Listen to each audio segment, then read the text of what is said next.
আপনাদের বলি, হয়তো এ কথা বলার জন্য আমাকে ঝামেলায় পড়তে হবে, পরোয়া করি না। যখন এখানে এসেছি একটা ব্যাপার আমি খুবই কষ্ট পেয়েছি।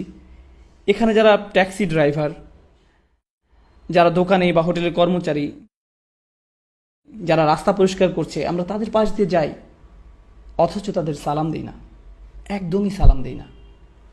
রাসূলুল্লাহ সাল্লাল্লাহু আলাইহি সাল্লাম বলেছেন, আল কাসিবু হাবিবুল্লাহ, আল কাসিবু হাবিবুল্লাহ। আল্লাহ তাকে ভালোবাসেন যে কিনা কষ্ট করে তার টাকা উপার্জন করে। তো ওই পাঠান লোকটি যে কিনা সারাদিন নান বানাচ্ছে, তার পরনের কাপড় যা সাদা ছিল এখন বাদামি হয়ে গেছে, সে আপনার পাশ দিয়ে গেল আর আপনি মুখ বাঁকিয়ে বললেন, এরা এখানে কি করছে?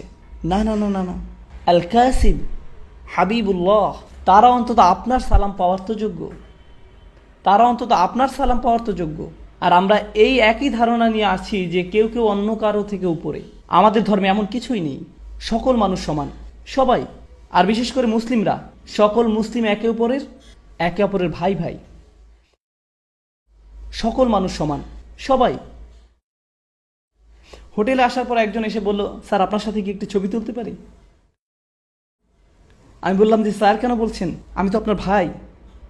Okay sir. স্যার ভাই, আমি কি আপনার সাথে একটি ছবি তুলতে পারি?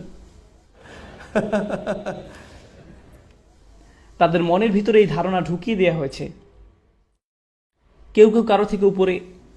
এটা ঠিক নয়। সবাই সম্মানিত এই দিনে। আমরা যখন নামাজে দাঁড়াই তখন এক কাতারে দাঁড়াই নাকি? দাঁড়ানোর আগে কি কারো পাসপোর্ট চেক করা হয়? এরপর বেছে বেছে প্রথম কাতারে পাঠানো হয়, জিজ্ঞেস করা হয় যে আপনি কত টাকা আয় করেন, যান আপনি চতুর্থ কাতারে যান। আপনি তো তা করেন না। নামাজও আমাদেরকে এটাই শিখাচ্ছে যে প্রত্যেক মানুষ সমানভাবে সম্মানিত। আর এটা শুধু এই সমাজের সমস্যা নয়, এটা শুধুমাত্র উপসাগরীয় দেশের সমস্যা নয়। একই কাণ্ড ঘটছে পাকিস্তানে, মিশরে, বাংলাদেশে, ভারতে। আমি নিজের চোখে দেখেছি, এক ধনী পরিবার রেস্টুরেন্টে আসলো, তাদের 12 বছর বয়সী ছেলেটা জানালার বাইরে উকি দিল। তো তখন এক বৃদ্ধ লোক এসে বলল, স্যার চা লাগবে? প্রায় 60 বছর হবে বয়স। আর ছেলেটা বলল, যা নিয়ে আয়, যেন সে 5 বছরের কারোর সাথে কথা বলছে। জি দিদি নিয়ে আসছি। আমি যদি গ্রেপ্তার না হতাম তো ওই ছেলেকে তখনই ওখান থেকে বের করে আনতাম আর জিজ্ঞেস করতাম উনি ওর চেয়ে কত বছরের বড়। বড়দেরকে সম্মান দেখাতে হয়। কোরআন মুখস্থ করার উদ্দেশ্য কি? আল্লাহ পাকের কালাম শিখা হলো, অথচ এই সকল কর্মচারীদের সম্মান দেখানো আমরা শিখলাম না, এইসব ট্যাক্সি ড্রাইভারদের সম্মান দেখানো আমরা শিখলাম না।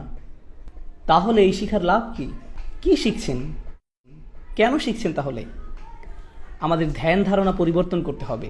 তাদেরকে ভালো উপদেশ দিন, সমান হিসাবে দেখুন, সম্মান করে কথা বলুন। সকল মানুষ সম্মানের প্রাপ্য, সবাই, শুধু মুসলিমরা নয়, এমনকি অমুসলিমও, সকল মানুষই সম্মানের প্রাপ্য। কেন তারা ইসলামের দিকে আসতে চাইবে যখন তারা আমাদের এইভাবে দেখবে? কি দেখিয়েছি তাদের আমরা? তাদেরকে ভালো উপদেশ দিন, সম্মান করে কথা বলুন। মানুষ বলে যে উম্মার সমস্যা হলো রাজনৈতিক, সমস্যা হলো অর্থনৈতিক, সামাজিক সমস্যা ইত্যাদি। আমি বলি সমস্যা হলো প্রজ্ঞার, হিকমার সমস্যা, মাওয়াইজাতুল হাসানার প্রবলেম। এটাই আমাদের সত্যিকারের সমস্যা।